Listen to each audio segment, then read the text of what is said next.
안녕하십니까. 뮤주얼 코주얼의 홍성구 기자입니다. 오늘 저희 스튜디오에는요, 학자금 업계의 대부라고 저희가 자신있게 소개해드릴 수 있는 리처드 명 대표님 모셨습니다. 안녕하십니까. 안녕하세요. 네, 저희가 학자금 업계의 대부 이렇게 소개해드렸는데 괜찮은 건가요? 아, 기분 좋은데요. 네, 저희가 이렇게 자신있게 소개해드릴 수 있는 이유는 사실 그 AGM 인스티튜트가 지난 17년 동안 쌓아놓은 데이터베이스 때문인데요. 그 전국에 있는 2,900개 대학이라고 그러셨죠? 네. 한 2,900여 개 대학교의 학자금 재정보조 내역을 지난 17년 동안 데이터베이스로 축적해 오신 그 자료가 있기 때문에 이것은 우리가 자녀들을 대학에 보낼 때 그 어떤 것보다도 중요한 좋은 데이터를 아주 정확하게 제시해 줄 수 있는 것이어서 이런 자료를 가지고 있는 AGM이야말로 저희가 자신 있게 추천해 드릴 수 있는 곳이 아닌가 이런 말씀을 이제 드리는 것입니다. 다른 오해는 없으시길 바라고요. 감사합니다. 네. 자, 오늘은 어떤 얘기 해 주실까요? 지금 이제 말씀해 주신 굉장히 중요한 포인트가 있습니다. 네. 이 재정보조라는 건 그런 실질적으로 공식에 의해서 움직이지만 네. 이 평가 기준에 있어서는 그 대학 자체에서 평가하는 기준도 굉장히 중요하죠. 네. 그래서 기본적으로 온라인상에서 계산되는 결과와 네. 실질적인 결과가 달라지는 게 그 대학의 실질적인 평가 기준을 이해하지 못하면 굉장히 커다란 실수를 하기가 쉽습니다. 네. 많은 부모님들이 이제 곧 우리가 새 학기가 이제 시작된 곳도 있고, 네. 그리고 앞으로는 저희가 재정보조 신청이 항상 10월 1일을 기준으로 해서 시작이 되니까 아, 네. 이제 곧 준비를 해야 되는데, 그렇네요. 오늘 이제 그 말씀드리고자 하는 거는 재정보조의 평가 기준에 대한 활용법을 가지고 나왔습니다. 근데 그 이유가 그 많은 학부모들이 신청 기준에만 이 모든 고정관념이 묶여 있어요. 아, 그렇군요. 예. 신청 기준이요? 그렇죠. 그러니까 재정보조는 언제까지 무엇을 신청을 해야 되느냐. 네. 그 데드라인에 맞춰서 제출하는 데 의미를 두지 제출한 후의 어떤 결과라든가 네. 그리고 그 결과를 통해서 대학의 선택이 달라질 수 있다는 그런 거에 대한 그 이해가 굉장히 부족하신 것 같아요. 아, 그렇군요. 예, 이게 굉장히 오늘 중요한 토픽입니다. 네. 자, 재정보조의 평가 기준. 저희가 생각해도 그 평가 기준을 제대로 알고 있다고 하면은 예, 학교 준비하는데 굉장히 큰 도움이 될 것 같은데요. 네, 그렇습니다. 네. 그 평가 기준이라는 거는 기본적인 표준화 작업에 이루어지는 표준화 작업. 그러니까 네. 누구나 이퀄 오퍼튜니티로 혜택을 받을 수 있어야 되겠죠. 네. 형평성의 기준하고, 예, 그리고 어떤 상대적인 개인적인 어떤 그 편견이라든가 이런 것이 주어지면 안 되겠죠. 네. 예. 그런데 왜 그러냐면 연방법이 저촉이 되기 때문입니다. 아, 연방법이요? 예. 그 재정보제 신청서의 가장 기본적인 그 신청은 FAFSA라는 게 있죠. Free Application for Federal Student Aid. 네. 예, 그 말은 연방정부 학생 재정 신청서 아닙니까? 네. 재정보조 신청서.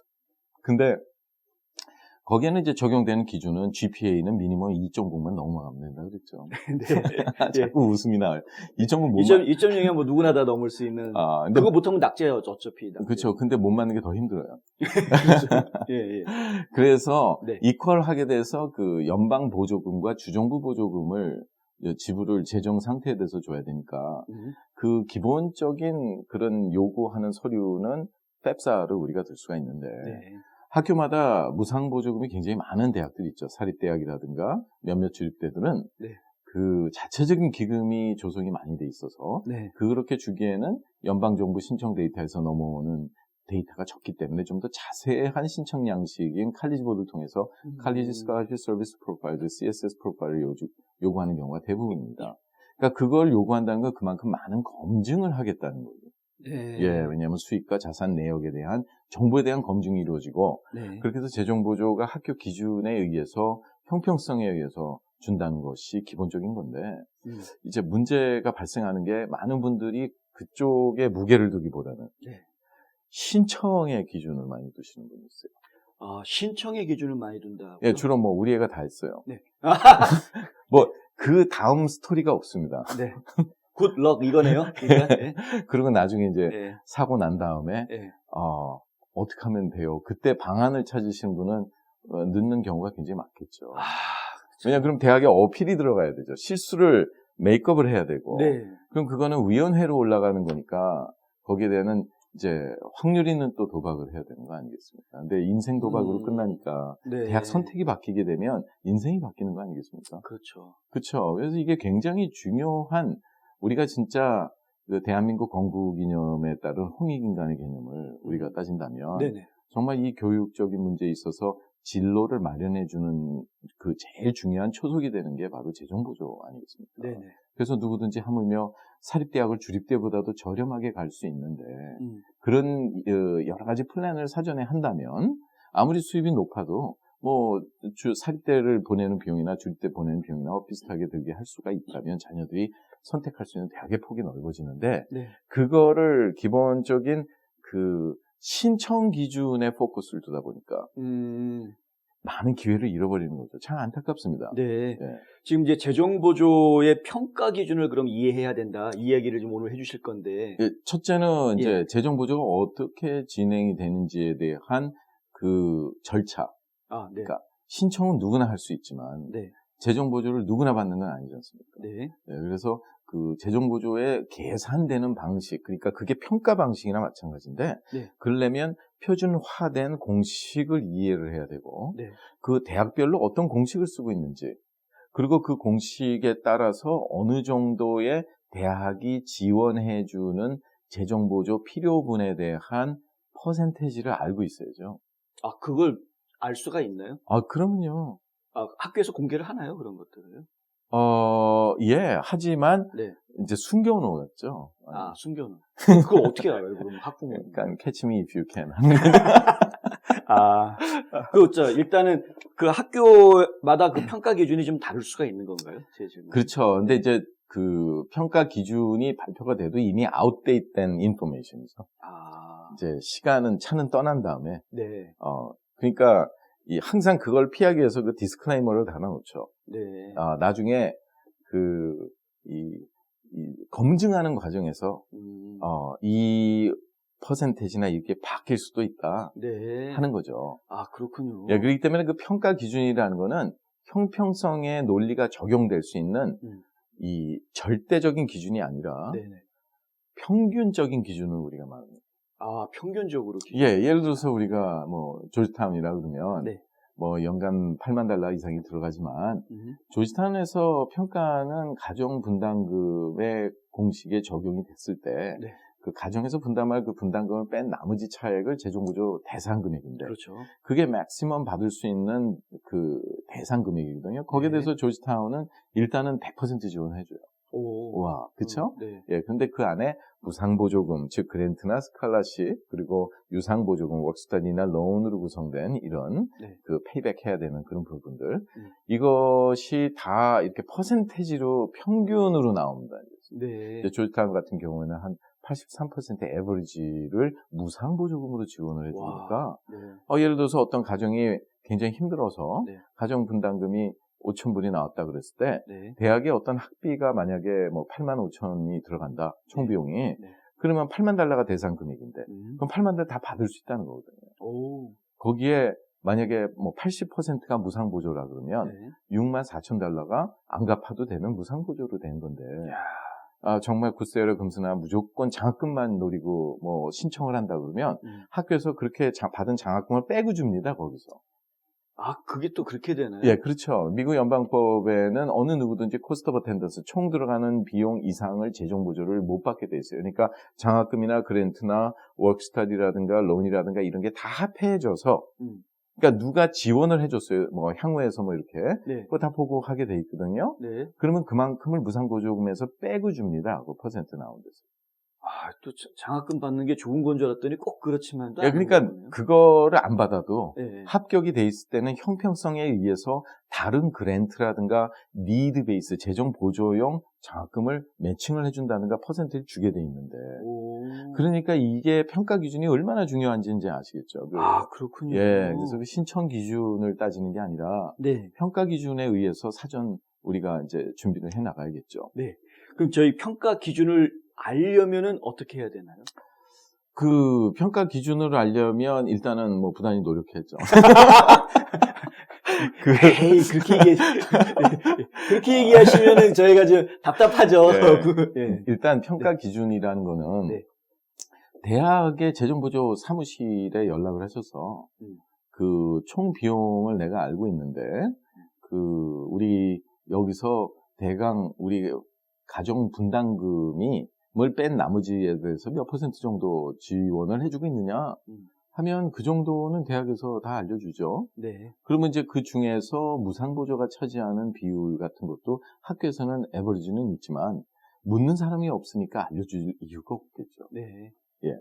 그리고 물론 뭐 우리가 칼리지 보조의 여러 가지 데이터 그리고 이제 그 시중에 나가면 서적 같은 데서 네. 예.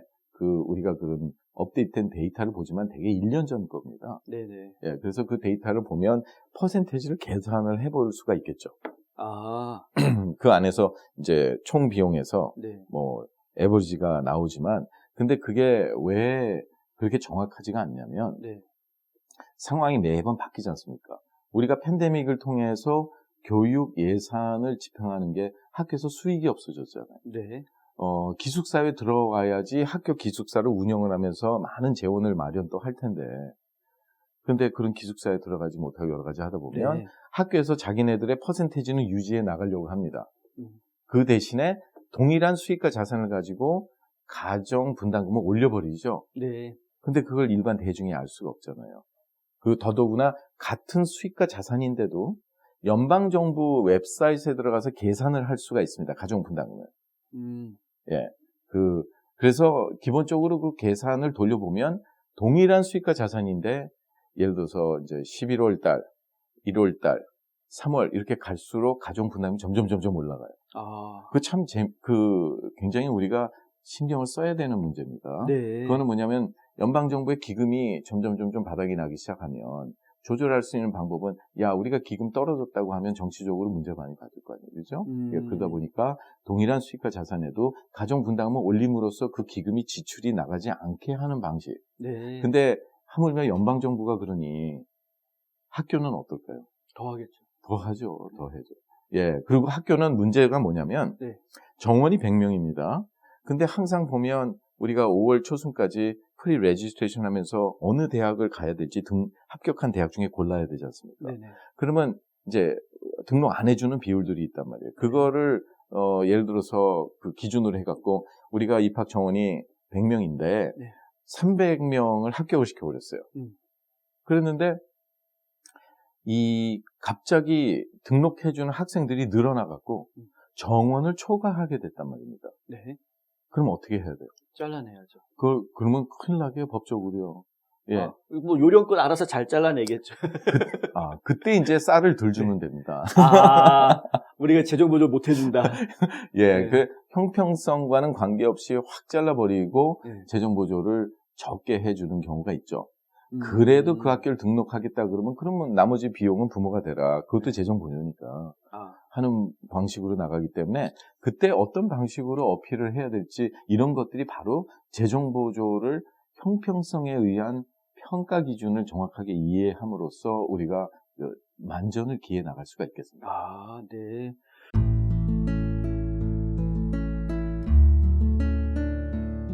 안녕하세요. 이상회계법인의 이상엽입니다. 30년 동안 아틀란타 한인사회에 봉사한 역사와 경험을 바탕으로 여러분들의 세무 회계 관리와 재정 은퇴 계획을 상담해드리고 있습니다. 부자 되세요.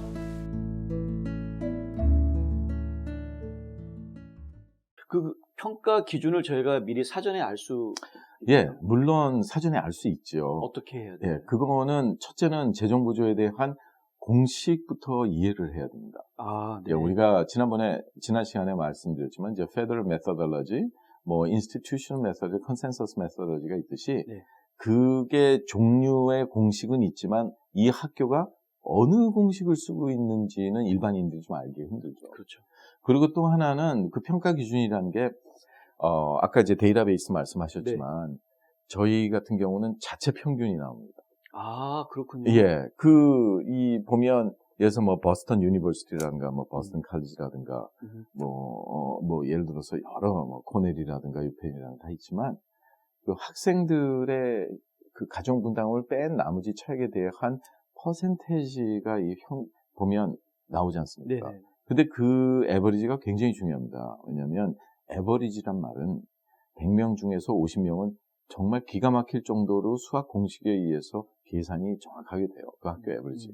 근데 25% 정도는 더 주고 25% 정도는 덜 주고. 네. 예, 이거는 실제 아이비의 입학사정관 중에 이 재정보조 담당관, 디렉터가 실제 답변해온 겁니다. 나중에 궁여지책으로 할 말이 없습니다.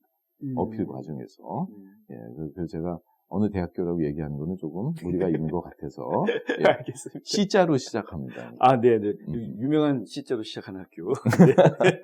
잘 알겠습니다. 그러면은 학자금 재정보조 평가 기준을 저희가 일단 알았다고 치면, 네. 그 다음에는 어떻게 준비를 해야 되는 건가요? 일단은 이제 방향이 중요하겠죠. 방향이. 예, 아무리 속도 내서 열심히 달려도 방향이 안 맞으면 예, 엉뚱한 데로 가는 거예요. 헛수고가 되겠죠. 네. 오히려 애드버스 이펙이 발생을 하는데 이제 첫째는 준비하는 방법은 자신의 엑스레이를 찍어야죠. 엑스레이라고 하시면 어떤 거예요? 그러니까 수익과 자산이 관계가 되니까 그 공식에 기준한 그 수익과 자산의 어떤 팩터가 계산 과정에서 나한테 나쁜 영향을 줬느냐. 그럼 그거는 사전에 피해 나갈 수 있는 것인가 네. 하는 이런 거를 다 평가를 해야죠. 만약에 의사를 만났는데 처음 만난 의사가 갑자기 I think you have a cancer. 그럼 기분 좋아요. 뭐 황당하죠? 예. 뭐 이런 사람이 그쵸. 예. 되게 황당할 것 같아요. 예, 그리고 막 유튜브에 올릴 거 아니에요. 절대 가지 마라. 별점 1개. 뭐 옐프 이런데. 네.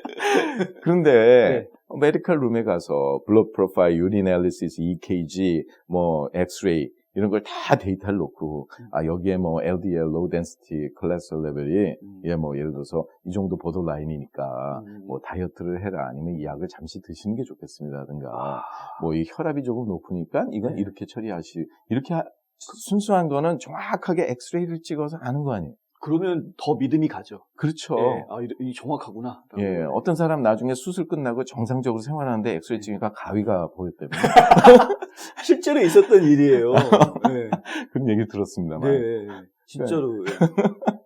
그렇기 때문에 이 재정 보조의 엑스레이 굉장히 중요한 일입니다. 네, 그래서 먼저 그런 평가 기준을 보고 그러면 공식이 저촉이 어떤 부분에 되지만 어느 시점에서 적용을 그 원인을 발견하고 풀어야 되느냐. 이것도 굉장히 중요한 저거죠. 맞습니다. 네. 그죠? 그렇네요. 그 시점도 굉장히 중요하겠네요. 그렇죠. 그러니까 준비라는 거는 사실 설계를 위한 준비가 앞서줘야 돼요. 네. 예. 설계를 위한 준비부터. 그렇죠. 무조건 준비하지 말고 무조건 설계하지 말고. 근데 설계를 위한 준비가 됐으면 뭐를 해야 될까요? 실천해야죠. 예. 아는 것과 행동은 다른 겁니다. 그렇네요. 예. 그러니까 사실 뭐 아이들이 무슨 죄가 있습니까? 다 소크라테스가 그랬잖아요. Know yourself. 그러니까 다 학부모들이 미래를 책임을 져야죠. 누구가 있는데. 소크라테스가 영어를 잘하는구나라는 생각. 농담이었습니다. 그래서 그 공식을 첫째 알면 쉽게 말해서 우리가 연방법부터 이해를 해야 돼요. 그러니까 연방 계산 공식에서 저촉되는 수익과 자산 그리고 학교에서 저촉이 될 수 있는 수익과 자산의 종류가 다르다는 사실이에요. 예, 공통점은 있지만 학교 자체 내에서는 조금 더 확대 해석을 하죠. 그러니까 연방 보조금과 주정부 보조금만 지출을 하려면 아주 간단한 인포메이션만 필요해요. 이른바 우리가 FAFSA. Free Application for Federal Student Aid죠.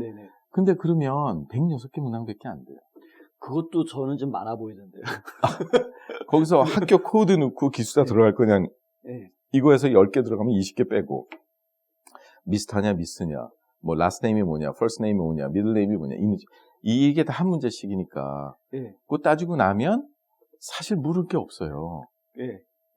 근데 그런데도 좀 귀찮은 질문들이 좀 있더라고요. 그러니까 그것도 이제 이런 영어로 말하면 under the name of simplifying all these matters. 그러니까 간단하게 만들기 위해서 누구나 신청 가능하고 누구나 쉽게 할 수 있다. 그래서 IRS 국세청이랑 연결을 하죠. 요즘은 참 그렇죠. 네, 다 네. DRT 방식, 다이렉트 트랜스퍼 방식을 쓰는데, 네네. 그러니까 저는 다 환자라고 봅니다. 환자요? 예.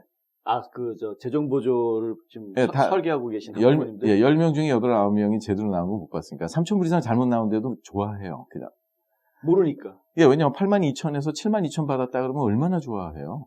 네. 예. 잘 나왔네. 근데 원래 75,000 받아야 되는데. 그걸 어떻게 알아요? 3천.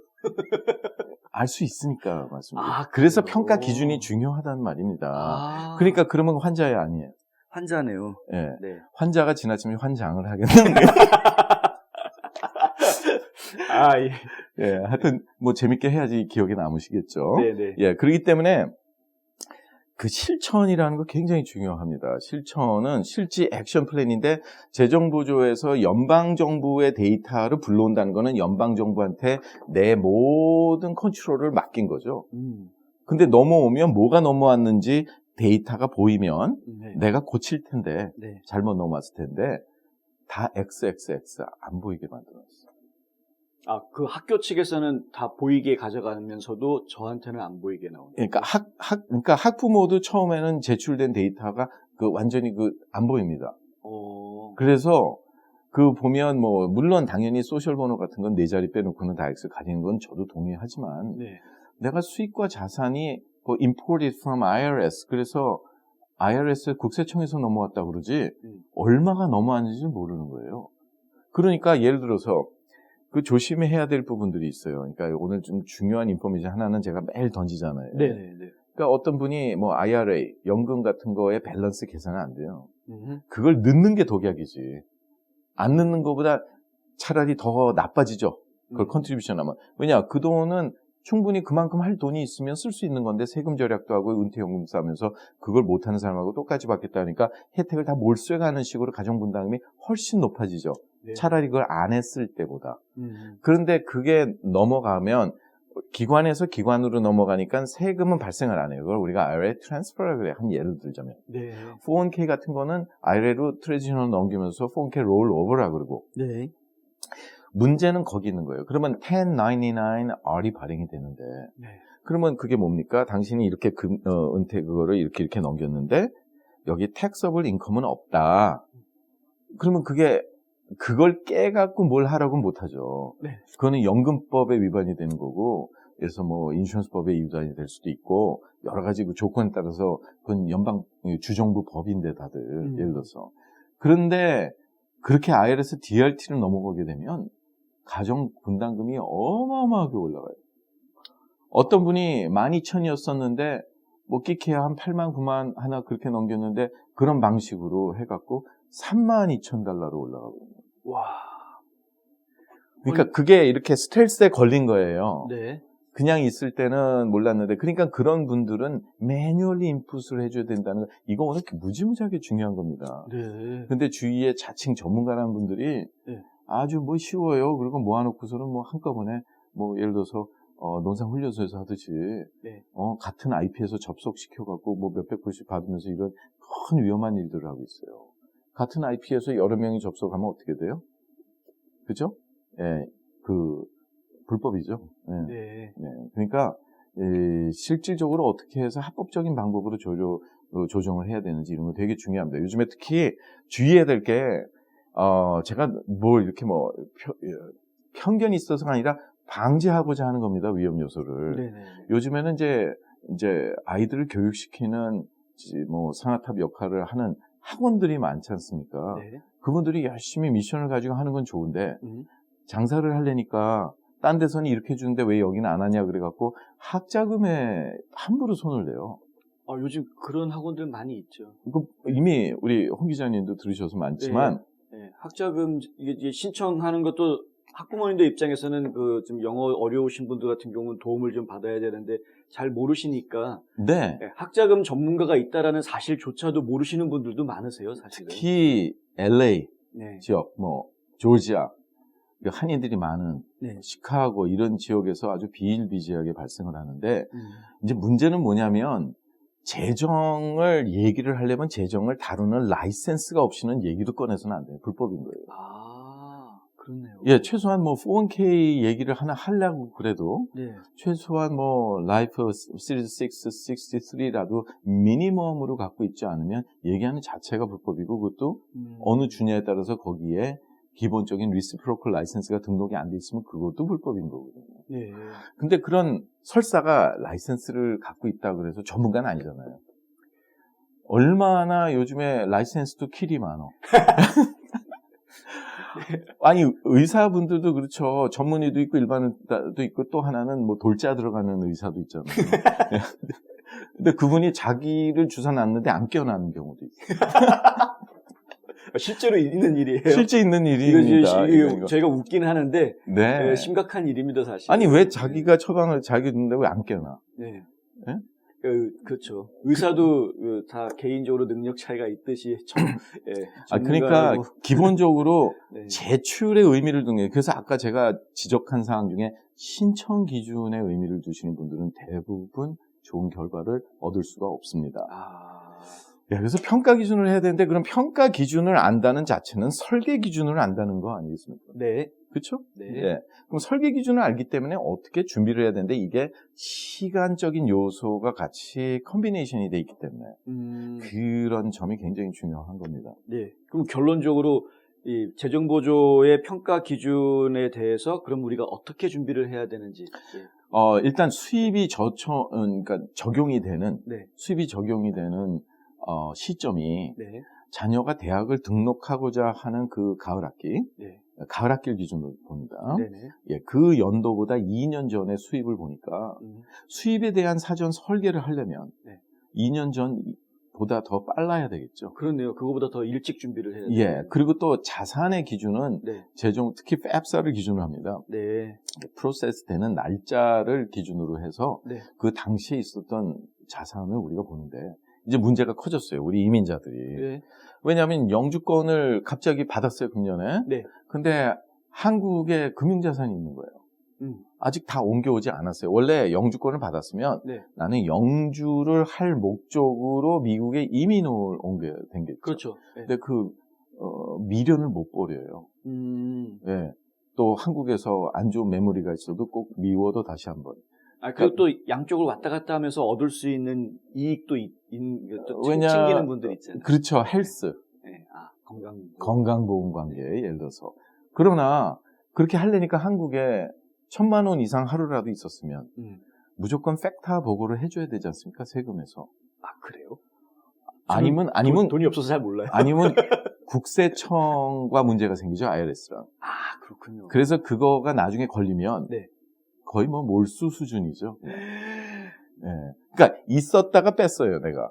네. 그래서 갖고 왔어. 네. 그래도 보고를 해줘야 돼. 하루 이상만 넘어가면. 그래요? 예, 뭐 집을 팔기 전까지는 보고 대상은 아니니까 부동산은. 하지만 네네네. 팔아서 현금이 들어왔어요. 그럼 보고를 해야 돼요. 그렇죠. 갖고 오는 거는 문제가 아니에요. 네. 갖고 오는 거. 그러나 그 서류가 다 해서 이쪽으로 넘어오면 또 주정부도 양도세를 내야 되니까. 바이든이 좋아하죠.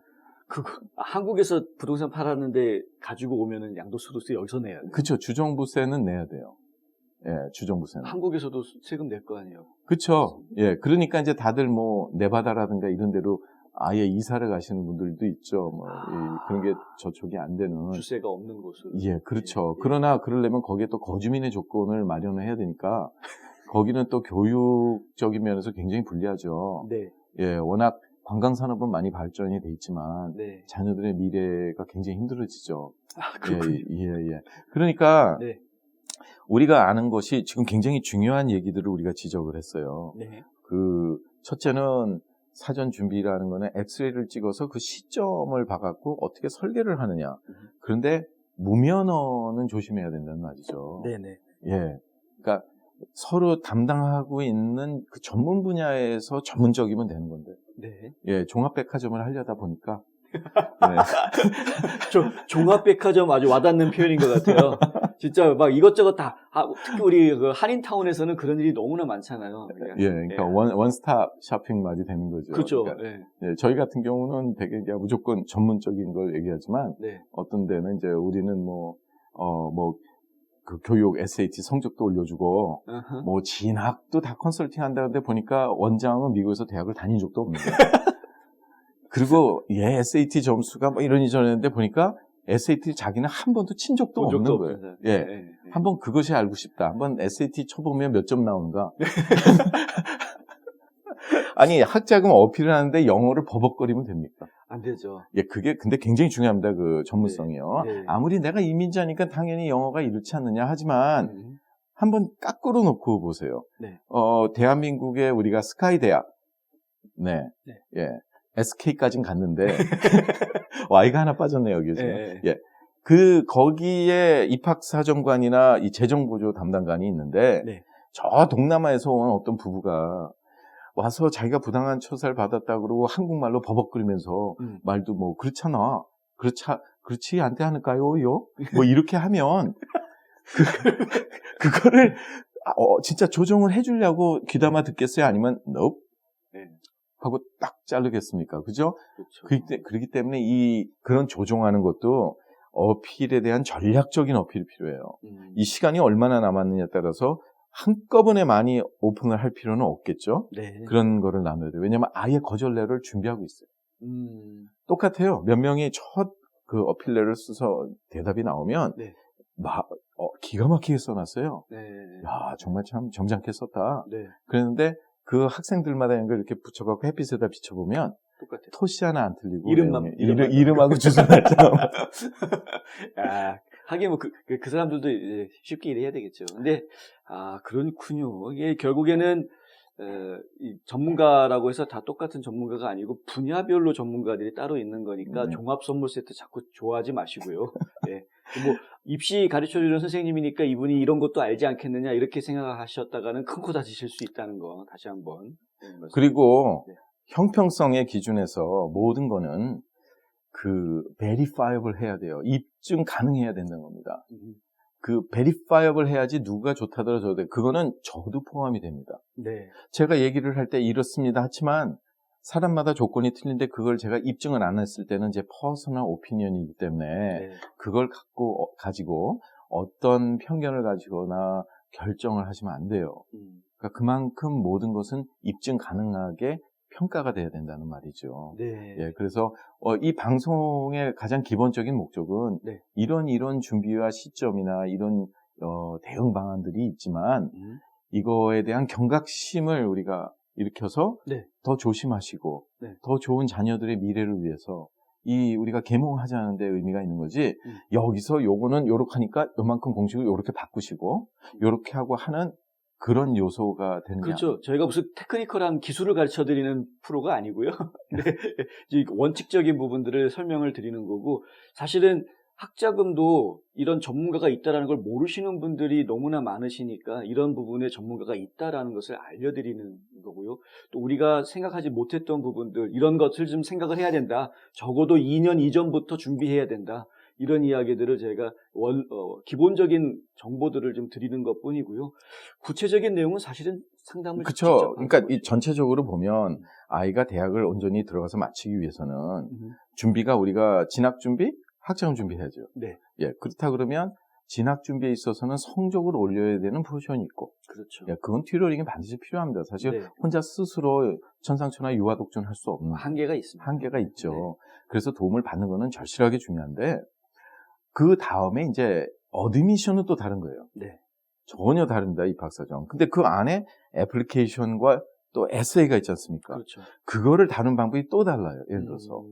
그런데 우리 아이는 뭐 하버드를 요청하는데 그 한 사람이 애플리케이션 에세이 받아서 관리를 해줄 수 있는 거는 한 7명 이상 넘어가기 힘듭니다. 네. 예. 학교 수만 해도 몇 개예요. 그죠? 그렇죠. 예. 그러니까 비즈니스를 하는 차원에서는 여러 에디터들을 고용을 해야죠. 네.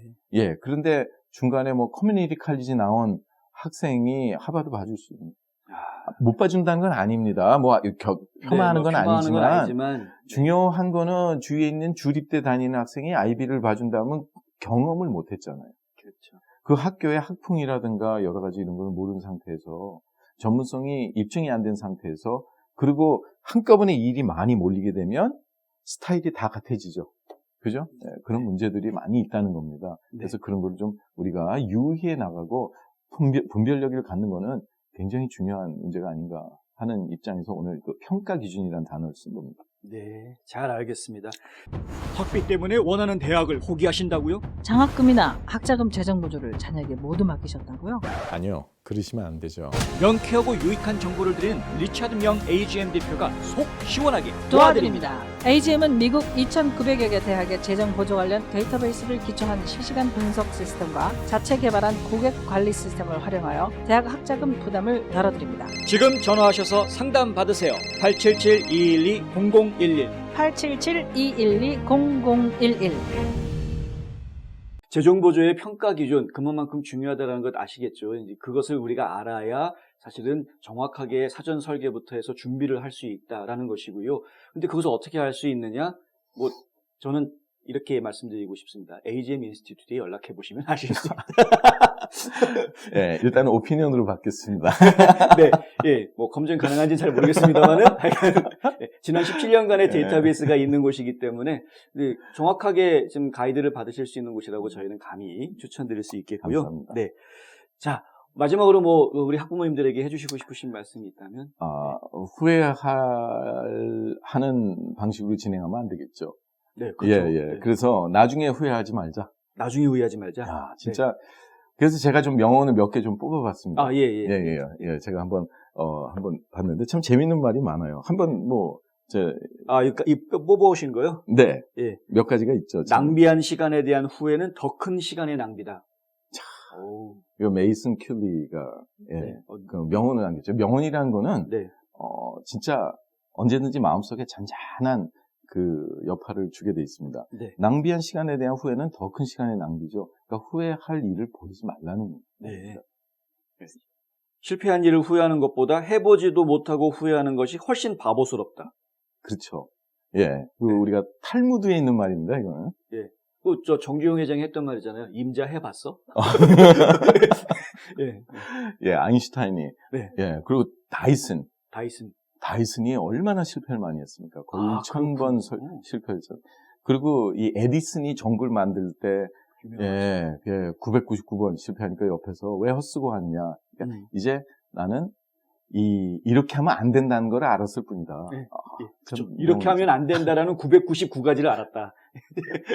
야, 참 성공하는 분들은 뭐가 달라도 다른 것 같아요.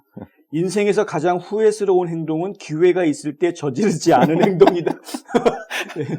예, 이 헬렌 롤랜드라는 그 사상가가 얘기한 건데, 그 기회를 놓치면 안 된다는 거죠. 그렇죠. 예, 제가 대학 학창 시절에도 그런 철학 사상을 좀 가지고 있었어요. 인간에게는 3번의 기회가 오는데, 그 기회가 다 안 오는 분도 있죠. 참 불행한 일 아니에요. 3번도 안 와요. 그건 정말 불행한데. 그렇죠? 근데 더 불행한 사람은 왔을 때 준비가 안 돼서 놓치는 거예요. 얼마나 억울하겠어요. 그러니까 지금 인생에서 가장 후회스러운 행동은 기회가 있을 때 저지르지 않는 행동이다. 근데 기회가 이게 정말 기회인지 아닌지를 알 수 있는 지혜를 갖기 위해서는 그만큼 평소에 준비가 되어 있어야 돼요. 그리고 자기 스스로 알 수 없습니다. 그래요? 반드시 거울이 있어야 돼요. 그렇군요. 예. 거울 없이 화장할 수 있어요. 힘들죠. 그런 대회 한번 해봤으면 좋겠어요. 거울 없이 가장 아름답게 화장하는 그 대회 한번 있으면 굉장히 재밌을 것 같습니다. 아이디어가 너무 많으세요. 그래서 반드시 주위에 있는 정보가 나의 거울입니다. 그 비춰서 반드시 객관적으로 우리가 다 내려놓고서 명확하게 현명하게 해야 되겠죠? 계획이란 미래에 관한 현재의 결정이다. 예, 그러니까 과거가 원인이 돼서 오늘이 있었고 오늘이 원인이 돼서 사실은 내일 있듯이 그 미래에 관해서 우리가 여기서 어떤 결국은 올바른 방향 설정이 바로 미래를 위한 계획이란 말이죠. 마지막입니다. 내가 헛되이 보낸 오늘 하루는 어제 죽어간 이들이 그토록 바라던 하루이다. 참 이게 원래 하버드 대학 도서관에 그래요? 붙어 있는 글귀입니다.